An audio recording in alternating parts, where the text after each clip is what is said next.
ਸਤਿ ਸ਼੍ਰੀ ਅਕਾਲ ਸਾਰਿਆਂ ਨੂੰ। ਕਿਵੇਂ ਹੋ ਤੁਸੀਂ ਸਾਰੇ? ਮੈਂ ਉਮੀਦ ਕਰਦੀ ਹਾਂ ਤੁਸੀਂ ਆਪਣੀ ਸਿਹਤ ਦਾ ਵਧੀਆ ਧਿਆਨ ਰੱਖ ਰਹੇ ਹੋਵੋਗੇ ਤੇ ਪੜ੍ਹਾਈ ਵੀ ਵਧੀਆ ਚੱਲ ਰਹੀ ਹੋਏਗੀ। ਆਪਾਂ ਕਰ ਰਹੇ ਹਾਂ ਤੀਜੀ ਜਮਾਤ ਦੀ ਕਿਤਾਬ ਪੰਜਾਬੀ ਪੁਸਤਕ ਤੇ ਹੁਣ ਆਪਾਂ ਪੜ੍ਹਨ ਜਾ ਰਹੇ ਹਾਂ ਉਹਦਾ 9ਵਾਂ ਪਾਠ ਸਾਈਕਲ ਦੇ ਝੂਟੇ। ਤੇ ਇਹ ਕਹਾਣੀ ਹੈ ਤਿੰਨ ਦੋਸਤਾਂ ਬਾਰੇ। ਇੱਕ ਚੂਹਾ, ਇੱਕ ਖਰਗੋਸ਼ ਤੇ ਇੱਕ ਕੁੱਤਾ। ਇਹ ਤਿੰਨੋਂ ਪੱਕਿਆੜੀ ਸੀ। ਇੱਕ ਵਾਰ ਸੜਕ ਤੇ ਚੱਲ ਰਹੇ ਸਨ ਤੇ ਸੜਕ ਦੇ ਕਿਨਾਰੇ ਪਿਆ ਉਹਨਾਂ ਨੂੰ ਇੱਕ ਸਾਈਕਲ ਦਿਸਦਾ ਹੈ। ਉਸ ਤੋਂ ਬਾਅਦ ਉਸ ਸਾਈਕਲ ਦਾ ਕੀ ਕਰਦੇ ਨੇ, ਕਿਵੇਂ ਝੂਟੇ ਲੈਂਦੇ ਨੇ ਤੇ ਹੋਰ ਕੀ ਕੀ ਹੁੰਦਾ ਹੈ, ਉਹ ਇਸ ਪਾਠ ਵਿੱਚ ਆਪਾਂ ਪੜਾਂਗੇ। ਆਓ ਸ਼ੁਰੂ ਕਰਦੇ ਹਾਂ। ਚੂਹਾ, ਖਰਗੋਸ਼ ਤੇ ਕੁੱਤਾ ਤਿੰਨ ਦੋਸਤ ਸਨ। ਇੱਕ ਵਾਰੀ ਉਹ ਇਕੱਠੇ ਘੁੰਮ ਰਹੇ ਸਨ। ਅਚਾਨਕ ਉਹਨਾਂ ਦੀ ਨਜ਼ਰ ਸੜਕ ਕੰਢੇ ਖੜੇ ਇੱਕ ਸਾਈਕਲ ਉੱਤੇ ਪਈ। ਉਹਨਾਂ ਸੋਚਿਆ ਕਿ ਕਿਉਂ ਨਾ ਅੱਜ ਅਸੀਂ ਮਿਲ ਕੇ ਝੂਟੇ ਲਈਏ। ਤੇ ਤਿੰਨ ਦੋਸਤ ਜਾ ਰਹੇ ਸੀ, ਚੂਹਾ, ਖਰਗੋਸ਼ ਤੇ ਕੁੱਤਾ। ਤੇ ਉਹਨਾਂ ਦੀ ਨਜ਼ਰ ਘੁੰਮਦੇ ਘੁੰਮਦੇ ਸੜਕ ਦੇ ਕਿਨਾਰੇ ਪਈ ਇੱਕ ਸਾਈਕਲ ਤੇ ਪੈ ਜਾਂਦੀ ਹੈ। ਤੇ ਉਹਨਾਂ ਨੇ ਸੋਚਿਆ ਵੀ ਆ ਸਾਈਕਲ ਪਿਆ, ਆਪਾਂ ਕਿਉਂ ਨਾ ਇਹਦਾ ਫਾਇਦਾ ਚੱਕੀਏ, ਕਿਉਂ ਨਾ ਮਜ਼ੇ ਲਈਏ, ਕਿਉਂ ਨਾ ਅੱਜ ਸਾਈਕਲ ਦੇ ਝੂਟੇ ਲੈ ਕੇ ਆਈਏ। ਖਰਗੋਸ਼ ਸਾਈਕਲ ਦੀ ਸੀਟ ਉੱਤੇ ਹੈਂਡਲ ਫੜ ਕੇ ਬੈਠ ਗਿਆ। ਉਹ ਪੈਡਲ ਮਾਰਨ ਲੱਗਾ। ਇਹ ਹੈਗਾ ਪੈਡਲ। ਚੂਹਾ ਹੈਂਡਲ ਉੱਤੇ ਅਤੇ ਕੁੱਤਾ ਪਿਛਲੀ ਸੀਟ ਉੱਤੇ ਬੈਠ ਗਿਆ। ਸਾਈਕਲ ਸੜਕ ਉੱਤੇ ਚੱਲ ਪਿਆ। ਤਿੰਨੇ ਖੁਸ਼ੀ ਵਿੱਚ ਗਾਣੇ ਗਾਉਣ ਤੇ ਨੱਚਣ ਟੱਪਣ ਲੱਗੇ। ਅਜੇ ਕੁਝ ਹੀ ਦੂਰ ਗਏ ਸਨ ਕਿ ਸਾਈਕਲ ਇੱਕ ਪੱਥਰ ਨਾਲ ਟਕਰਾ ਕੇ ਉਲਟ ਗਿਆ। ਤਿੰਨੇ ਉਛਲ ਕੇ ਦੂਰ ਜਾ ਡਿੱਗੇ ਤੇ ਲੱਗੇ ਚੀਕਾਂ ਮਾਰਨ। ਫਿਰ ਤਿੰਨਾਂ ਨੇ ਉੱਠ ਕੇ ਮਿੱਟੀ ਝਾੜੀ ਤੇ ਬੈਠ ਕੇ ਸੋਚਣ ਲੱਗੇ ਕਿ ਹੁਣ ਕੀ ਕਰੀਏ। ਤਾਂ ਹੋਇਆ ਕਿ ਇੰਨੀ ਦੇਰ ਨੂੰ ਜਦ ਉਹਨਾਂ ਨੇ ਸੋਚਿਆ ਵੀ ਆਪਾਂ ਸਾਈਕਲ ਦੇ ਝੂਟੇ ਲੈਂਦੇ ਆ, ਤਾਂ ਜਿਹੜਾ ਖਰਗੋਸ਼ ਸੀ ਉਹ ਸਾਈਕਲ ਦੇ ਉੱਤੇ ਹੈਂਡਲ ਫੜ ਕੇ ਬੈਠ ਗਿਆ ਤੇ ਸਾਈਕਲ ਨੂੰ ਪੈਡਲ ਮਾਰਨ ਲੱਗਿਆ। ਚੂਹਾ ਆ ਦੇਖੋ ਅੱਗੇ ਅੱਗੇ ਬੈਠ ਗਿਆ, ਕੁੱਤਾ ਪਿੱਛੇ ਬੈਠ ਗਿਆ ਤੇ ਸਾਈਕਲ ਚੱਲ ਪਿਆ। ਖੁਸ਼ੀ ਨਾਲ ਤਿੰਨੇ ਗਾਣੇ ਗਾਣ ਲੱਗੇ, ਨੱਚਣ ਟੱਪਣ ਲੱਗੇ। ਅਜੇ ਥੋੜੀ ਦੂਰ ਗਏ ਸਨ ਕਿ ਉਹਨਾਂ ਦਾ ਸਾਈਕਲ ਇੱਕ ਪੱਥਰ ਨਾਲ ਟਕਰਾ ਗਿਆ ਤੇ ਉਹ ਉਲਟ ਗਿਆ ਤੇ ਤਿੰਨੋਂ ਉਛਲ ਕੇ ਦੂਰ ਜਾ ਡਿੱਗੇ ਤੇ ਚੀਕਾਂ ਮਾਰਨ ਲੱਗ ਗਏ। ਤੇ ਫਿਰ ਮਿੱਟੀ ਮੁੱਟੀ ਝਾੜ ਕੇ ਤਿੰਨੇ ਸੋਚਣ ਲੱਗ ਗਏ ਕਿ ਹੁਣ ਕੀ ਕੀਤਾ ਜਾਏ। ਖਰਗੋਸ਼ ਕਹਿਣ ਲੱਗਾ, ਮੈਂ ਬਹੁਤ ਬਲਵਾਨ ਹਾਂ, ਮੈਂ ਜ਼ੋਰ ਲਾ ਕੇ ਸਾਈਕਲ ਸਿੱਧਾ ਕਰਦਾ ਹਾਂ। ਉਹ ਸਾਈਕਲ ਨੂੰ ਸਿੱਧਾ ਕਰਨ ਲੱਗਾ, ਪਰ ਸਾਈਕਲ ਸਰਕਿਆ ਤੱਕ ਨਾ। ਸਰਕਿਆ ਦਾ ਮਤਲਬ ਹਿਲਿਆ, ਉਹ ਹਿਲਿਆ ਤੱਕ ਨਾ, ਉਹ ਆਪਣੀ ਥਾਂ ਤੇ ਟਿਕਿਆ ਰਿਹਾ ਸਾਈਕਲ।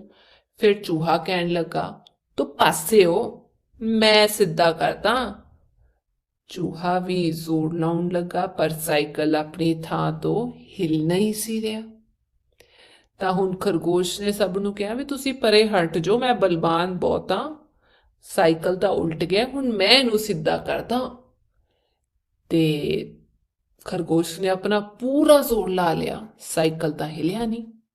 ਇਸ ਤੋਂ ਬਾਅਦ ਆ ਚੂਹਾ ਆ ਗਿਆ, ਕਹਿੰਦਾ ਤੂੰ ਪਰੇ ਹਟ, ਮੈਂ ਸਿੱਧਾ ਕਰਦਾ, ਤੂੰ ਕਿਤੇ ਕੋਈ ਬਲਵਾਨ ਨਹੀਂ ਹੈਗਾ। ਤੇ ਚੂਹਾ ਵੀ ਪੂਰਾ ਜ਼ੋਰ ਲਾ ਦਿੰਦਾ ਆਪਣਾ, ਪਰ ਸਾਈਕਲ ਆਪਣੀ ਥਾਂ ਤੋਂ ਵੀ ਨਹੀਂ ਹਿਲਦਾ, ਸਰਕਦਾ ਵੀ ਨਹੀਂ ਜਮਾ ਵੀ। ਤੇ ਇੰਨੀ ਦੇਰ ਨੂੰ ਕੀ ਹੁੰਦਾ, ਦੂਰ ਬੈਠੇ ਕੁੱਤੇ ਨੇ ਕਿਹਾ, ਇਹ ਕੱਲੇ ਕੱਲੇ ਤੋਂ ਸਿੱਧਾ ਨਹੀਂ ਹੋਣਾ, ਤਿੰਨੇ ਰਲ ਕੇ ਜ਼ੋਰ ਲਾਉਂਦੇ ਆ। ਤਿੰਨਾਂ ਨੇ ਰਲ ਕੇ ਜ਼ੋਰ ਲਾਇਆ ਅਤੇ ਸਾਈਕਲ ਸਿੱਧਾ ਹੋ ਗਿਆ। ਤੇ ਕੁੱਤੇ ਨੇ ਬਹੁਤ ਸਮਝਦਾਰੀ ਦਾ ਕੰਮ ਕੀਤਾ। ਉਹ ਕਹਿੰਦਾ ਵੀ ਕੱਲੇ ਕੱਲੇ ਨਹੀਂ ਤੁਹਾਡੇ ਤੋਂ ਸਾਈਕਲ ਸਿੱਧਾ ਹੋਣਾ, ਏਦਾਂ ਕਰਦੇ ਆ ਤਿੰਨੇ ਦੋਸਤ ਰਲ ਕੇ ਜ਼ੋਰ ਲਾਉਂਦੇ ਆ ਤੇ ਫਿਰ ਸਾਈਕਲ ਸਿੱਧਾ ਸ਼ਾਇਦ ਹੋ ਜੇ। ਤਾਂ ਉਹੀ ਹੋਇਆ, ਐਤਕੀ ਤਿੰਨਾਂ ਨੇ ਜ਼ੋਰ ਲਾਇਆ ਤੇ ਸਾਈਕਲ ਠੀਕ ਹੋ ਗਿਆ, ਸਿੱਧਾ ਹੋ ਗਿਆ। ਹੁਣ ਵਾਰੀ ਸੀ ਸੜਕ ਵਿੱਚੋਂ ਪੱਥਰ ਪਾਸੇ ਹਟਾਉਣ ਦੀ। ਐਤਕੀ ਫੇਰ ਸਭ ਤੋਂ ਪਹਿਲਾਂ ਖਰਗੋਸ਼ ਮੈਦਾਨ ਵਿੱਚ ਨਿਤਰਿਆ। ਉਹ ਕਹਿਣ ਲੱਗਾ, ਪੱਥਰ ਤਾਂ ਮੈਂ ਕੱਲਾ ਹੀ ਸੜਕ ਤੋਂ ਪਾਸੇ ਕਰ ਦਿਆਂਗਾ, ਤੁਹਾਡੇ ਕਿਸੇ ਦੀ ਲੋੜ ਨਹੀਂ। ਇਹ ਕਹਿ ਕੇ ਉਹ ਲੱਗਾ ਪੱਥਰ ਨੂੰ ਧੱਕਾ ਲਾਉਣ। ਪੱਥਰ ਸੀ ਕਿ ਅੱਗੇ ਸਰਕੇ ਨਾ। ਖਰਗੋਸ਼ ਥੱਕ ਕੇ ਬੈਠ ਗਿਆ। ਹੁਣ ਸਾਈਕਲ ਤਾਂ ਸਿੱਧਾ ਹੋ ਗਿਆ। ਹੁਣ ਅੜਿਆ ਹੋਇਆ ਸੀ ਵਿੱਚ ਪੱਥਰ। ਤੇ ਹੁਣ ਖਰਗੋਸ਼ ਕਹਿੰਦਾ ਵੀ ਏਦਾਂ ਕਰਦੇ ਆ, ਤੁਸੀਂ ਹੁਣ ਸਾਈਕਲ ਸਿੱਧਾ ਕਰ ਲਿਆ ਮਿਲ ਜੁਲ ਕੇ, ਹੁਣ ਪੱਥਰ ਤਾਂ ਮੈਂ ਕੱਲਾ ਹੀ ਸਿੱਧਾ ਸਾਈਡ ਤੇ ਕਰ ਦਾਂਗਾ, ਤੁਹਾਡੇ ਚੋਂ ਕਿਸੇ ਦੀ ਲੋੜ ਨਹੀਂ। ਇਹ ਕਹਿ ਕੇ ਉਹ ਪੱਥਰ ਨੂੰ ਧੱਕਾ ਲਾਉਣ ਲੱਗਿਆ, ਪਰ ਪੱਥਰ हिले ਹੀ ਨਾ। ਤੇ ਫਿਰ ਸਾਰੀ ਮਿਹਨਤ ਕਰਨ ਤੋਂ ਬਾਅਦ ਇਸ ਤੋਂ ਬਾਅਦ ਖਰਗੋਸ਼ ਥੱਕ ਕੇ ਬੈਠ ਗਿਆ, ਕਿਉਂਕਿ ਉਸ ਤੋਂ ਤਾਂ ਪੱਥਰ ਹਿਲਿਆ ਹੀ ਨਹੀਂ। ਅੱਗੇ ਕੀ ਹੁੰਦਾ? ਹੁਣ ਚੂਹੇ ਨੇ ਸ਼ੇਖੀ ਮਾਰੀ, ਵੱਡਾ ਪਹਿਲਵਾਨ, ਮੈਂ ਤੈਨੂੰ ਪੱਥਰ ਪਾਸੇ ਹਟਾ ਕੇ ਦੱਸਦਾ ਹਾਂ। ਹਾਈਸ਼ਾ ਕਹਿ ਕੇ ਲੱਗਾ ਚੂਹਾ ਪੱਥਰ ਨੂੰ ਧੱਕਣ, ਪਰ ਪੱਥਰ ਆਪਣੀ ਥਾਂ ਤੋਂ ਭੋਰਾ ਵੀ ਨਾ ਸਰਕਿਆ।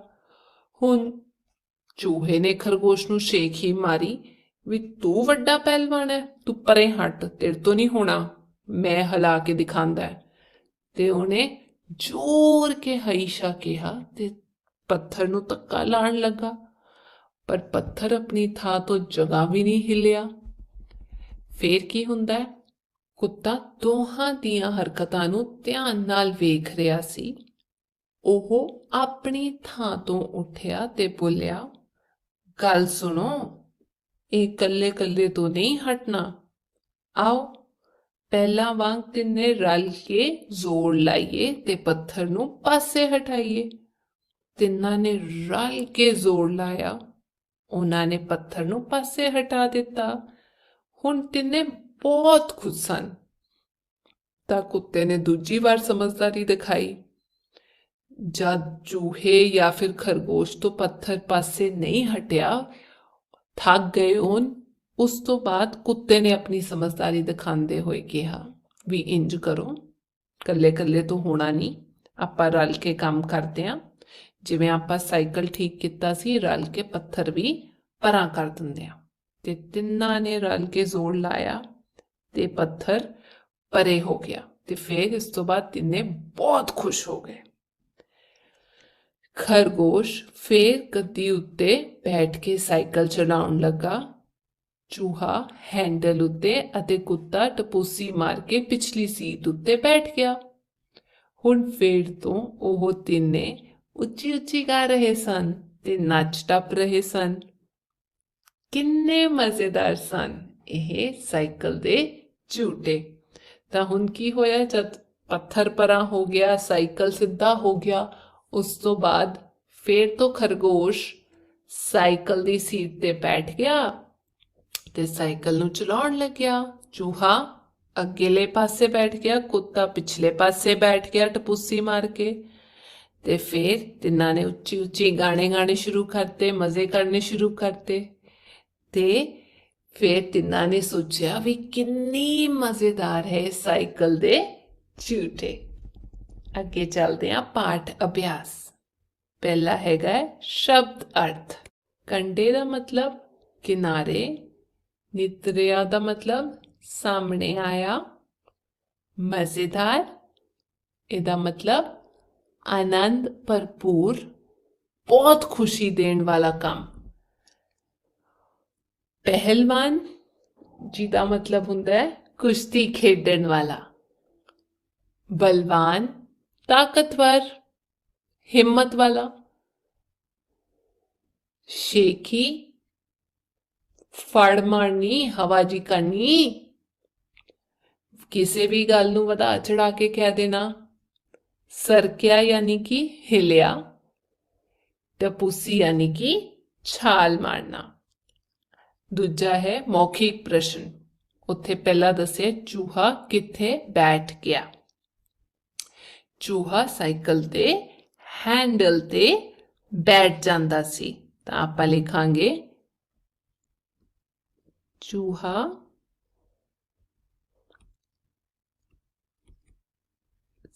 साइकिल दे हैंडल उत्ते बैठ गया।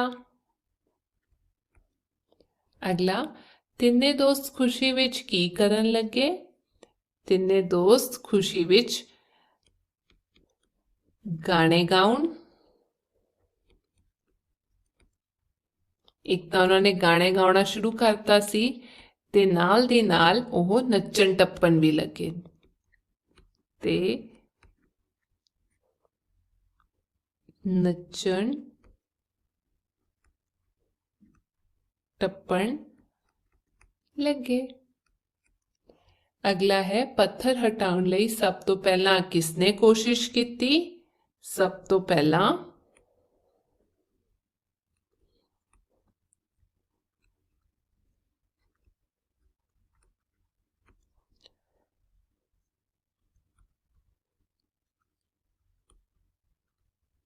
खरगोश ने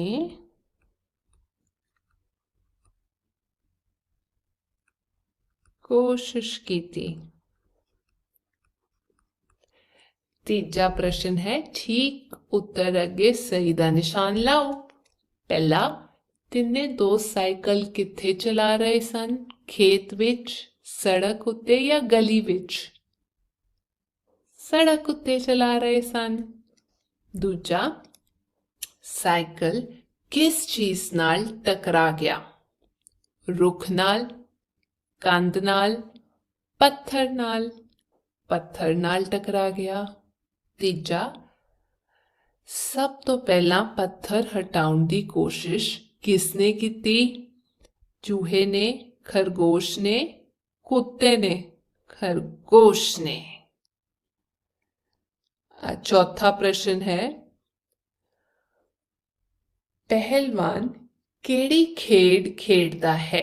कुश्ती, कबड्डी या हाकी। पहलवान खेडता है बच्चों कुश्ती। पंजवा, शेखी मारन तो की भाव है। प्यार करना, गुस्सा करना, फड़ मारना। फड़ मारना, ठीक है, हवा करना, वधा चढ़ा के दसना किसी गल नूं। अगे चलते हैं। चौथा प्रश्न है ठीक शब्द चुन के खाली थावां भरो। ऊड़ा, खरगोश ने कहा मैं बहुत डैश हाँ, चलाक या बलवान। उन्हें कहा मैं बहुत बलवान हाँ, हिम्मत वाला।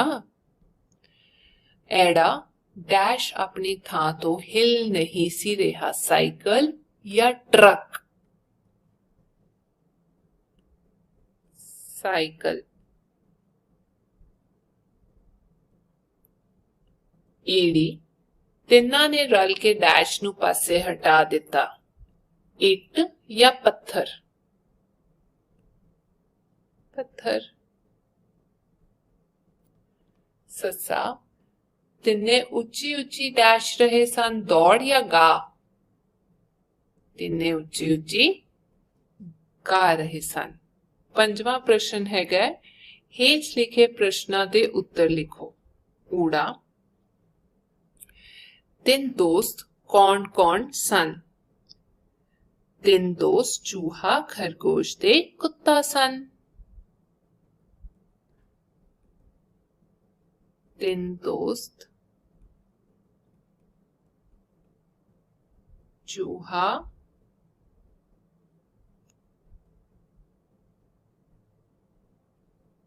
खरगोश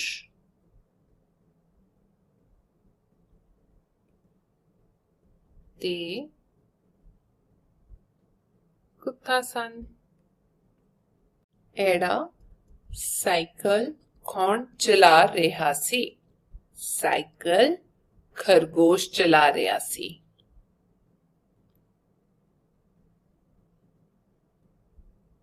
साइकिल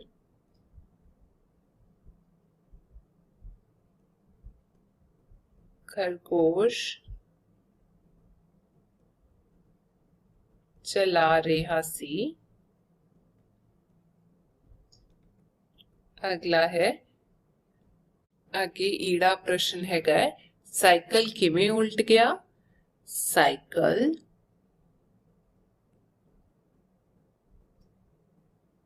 एक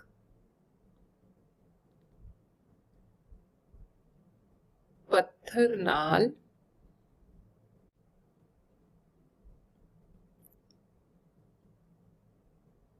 टकरा के उल्ट गया।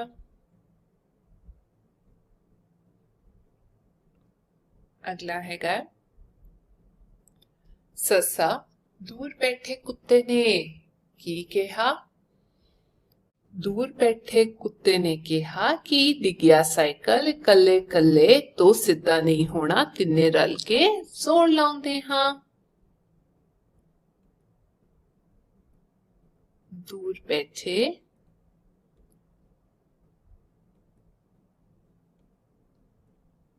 कुत्ते ने कहा कि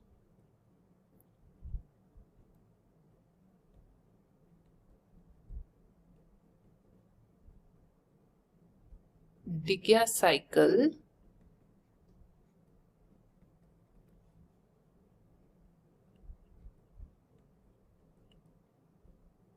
इकल्ले इकल्ले तो सीधा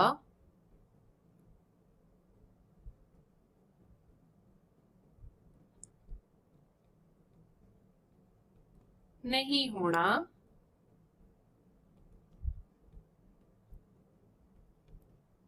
तिन्ने रल के जोड़ लाउंदे हां। आगे है 6वां प्रश्न, समझो ते लिखो दूर नेड़े, इथे उल्ट लिखिया होया है। इसी तरह अगला है सीधा, सीधा दा उल्ट होएगा पुट्ठा। दोस्त, दोस्त दा उल्ट दुश्मन, उच्ची उच्ची हौली हौली। पिछली अगली। 7वां हेठ लिखे शब्दां दे वाक बनाओ। सब तो पहला हैगा साइकिल। तुसी लिख सकते हो मेरे कोल एक साइकिल है। दूजा दोस्त, मैं लिख सकती हां अपने दोस्त का नाम लिख के, तुसी भी लिख सकते हो अमन मेरा पक्का दोस्त है। पत्थर अगला, एदा वाक बना सकते हां जमीन उत्ते कुछ पत्थर खिलरे पए सन।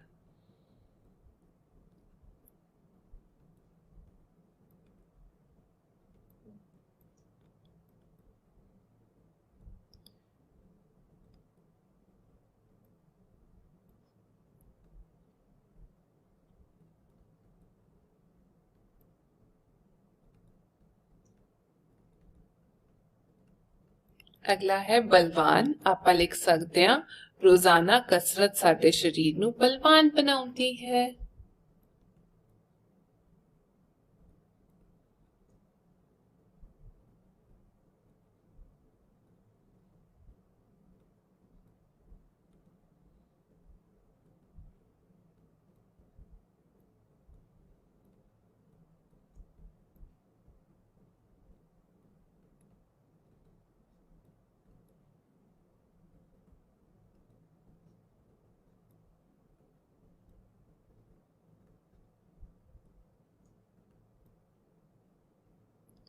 ਅੱਗੇ ਹੈ ਟਪੂਸੀ। ਟਪੂਸੀ ਦਾ ਮਤਲਬ ਛਾਲ ਮਾਰਨਾ ਤੇ ਆਪਾਂ ਲਿਖ ਸਕਦੇ ਹਾਂ ਮੰਦਰ ਰੁੱਖ ਦੀਆਂ ਟਾਹਣੀਆਂ ਉੱਤੇ ਟਪੂਸੀਆਂ ਮਾਰ ਰਹੇ ਸਨ। ਬਾਂਦਰ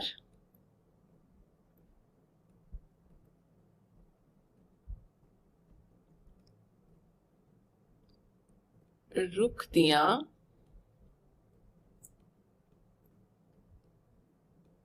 ਟਾਹਣੀਆਂ ਉੱਤੇ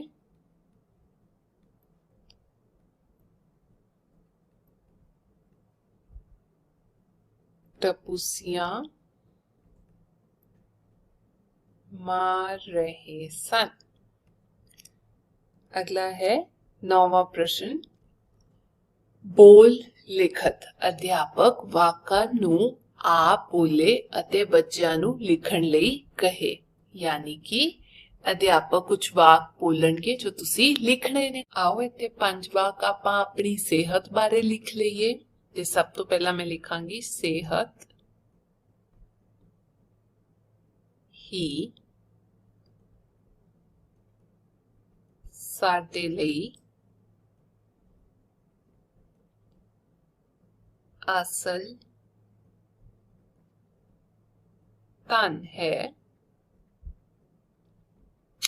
ਸਾਨੂੰ ਸਿਹਤਮੰਦ ਰਹਿਣ ਲਈ ਆਪਣੀ ਪੂਰੀ ਕੋਸ਼ਿਸ਼ ਵੀ ਕਰਨੀ ਚਾਹੀਦੀ ਹੈ ਤਾਂ ਕਿ ਕੰਮ ਹੋ ਸਕੇ। ਸਾਨੂੰ ਸਿਹਤਮੰਦ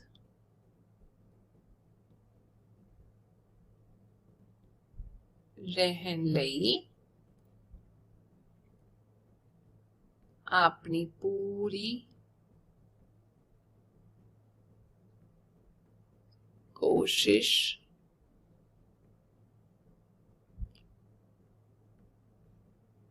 करनी। आप लिख सकते हैं सेहत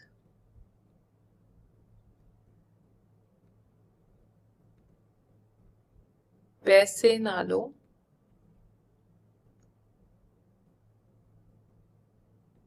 ज्यादा कीमती है। कसरत साडी सेहत नूं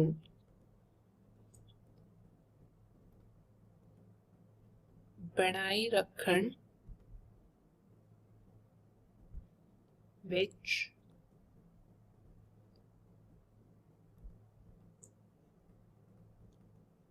सहायता करती है। ਤੇ ਅਖੀਰ ਵਿੱਚ ਲਿਖ ਸਕਦੇ ਹਾਂ ਸਾਨੂੰ ਸਿਹਤਮੰਦ ਰਹਿਣ ਲਈ ਤਾਜ਼ੇ ਫਲ ਅਤੇ ਹਰੀਆਂ ਸਬਜ਼ੀਆਂ ਖਾਣੀਆਂ ਚਾਹੀਦੀਆਂ ਹਨ। ਆਓ ਲਿਖੀਏ ਸਾਨੂੰ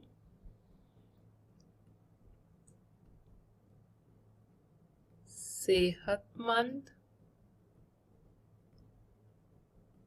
ਰਹਿਣ ਲਈ ਤਾਜ਼ੇ ਫਲ ਅਤੇ ਹਰੀਆਂ ਸਬਜ਼ੀਆਂ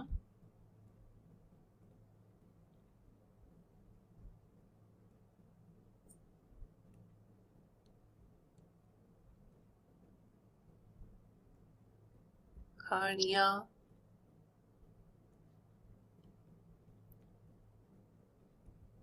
ਚਾਹੀਦੀਆਂ ਹਨ। ਠੀਕ ਹੈ ਬੱਚਿਓ, ਇਹ ਹੋ ਗਿਆ ਅੱਜ ਦਾ ਪਾਠ ਤੇ ਮੈਂ ਉਮੀਦ ਕਰਦੀ ਹਾਂ ਤੁਸੀਂ ਕੁਝ ਨਵਾਂ ਸਿੱਖਿਆ ਹੋਵੇਗਾ। ਹੁਣ ਆਪਾਂ ਅਗਲੀ ਕਲਾਸ ਮਿਲਾਂਗੇ, ਤਦ ਤੱਕ ਤੁਸੀਂ ਆਪਣਾ ਧਿਆਨ ਰੱਖਿਓ। ਸਤਿ ਸ਼੍ਰੀ ਅਕਾਲ।